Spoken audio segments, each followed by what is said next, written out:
Dois casos de furtos envolvendo militares brasileiros no exterior vieram à tona após documentos sigilosos do Ministério da Defesa serem revelados pelo jornal Metrópolis, graças à Lei de Acesso à Informação.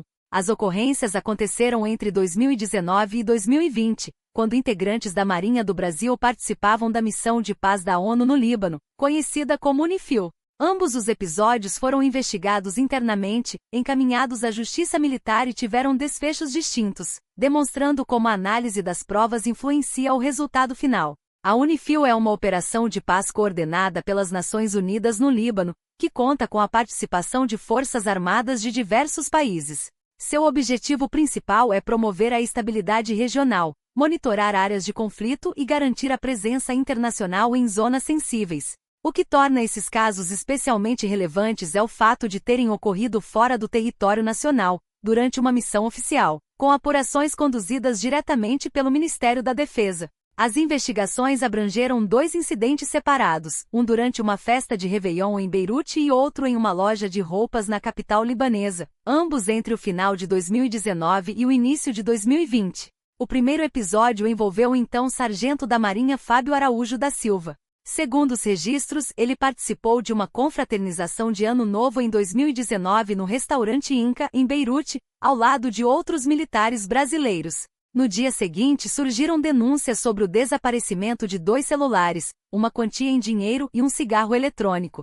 As informações chegaram ao capitão-tenente Vitor Correia de Souza, que conhecia a anfitriã do evento e havia levado colegas para a festa. Com base em descrições de roupas e características físicas, as suspeitas recaíram sobre Fábio. Inicialmente, o militar negou qualquer envolvimento. Porém, conforme consta nos autos da investigação, ele acabou admitindo que estava com os 2 aparelhos celulares e pediu para que o caso fosse resolvido de forma discreta, alegando preocupação com sua carreira.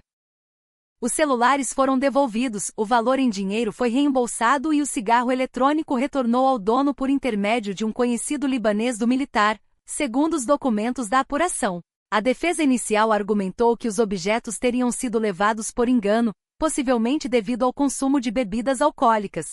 No entanto, as imagens das câmeras de segurança do restaurante foram decisivas para esclarecer os fatos. As gravações mostraram o momento exato em que os celulares foram retirados enquanto as vítimas estavam distraídas, além de registrar quando o cigarro eletrônico foi subtraído após o barman virar as costas. Essas provas visuais foram fundamentais para afastar a tese de equívoco e caracterizar o ato como furto. O caso foi encaminhado à Justiça Militar da União, que em 2022 condenou Fábio Araújo da Silva a 2 anos, 2 meses e 7 dias de prisão em regime aberto. A sentença também determinou sua expulsão da Marinha, com base no artigo 102 do Código Penal Militar, que prevê essa medida para penas superiores a 2 anos. A decisão passou a valer efetivamente em março de 2024, após o Supremo Tribunal Federal rejeitar o último recurso apresentado pela defesa. O segundo caso ocorreu em janeiro de 2020 e teve como protagonista o cabo da Marinha Felipe Silva Salles. Ele foi acusado de furtar uma camisa social bege em uma loja Brands for Less, em Beirute, enquanto estava acompanhado de outros militares brasileiros. De acordo com a investigação, o militar entrou no provador com 3 peças de roupa e saiu com apenas 2. Funcionários da loja relataram que o dispositivo antifurto de uma das camisas foi arrancado e que a peça havia sumido. As imagens do circuito interno de segurança levaram os empregados a identificar Felipe como suspeito. O caso foi comunicado a outro militar, que entrou em contato com Felipe. Pouco depois, o cabo retornou à loja, demonstrando sinais de nervosismo. Para evitar complicações no exterior, ele pagou cerca de $81 pela camisa usando um cartão internacional fornecido pela Marinha, mas negou ter cometido o furto. A Justiça Militar, porém, o absolveu em primeira instância.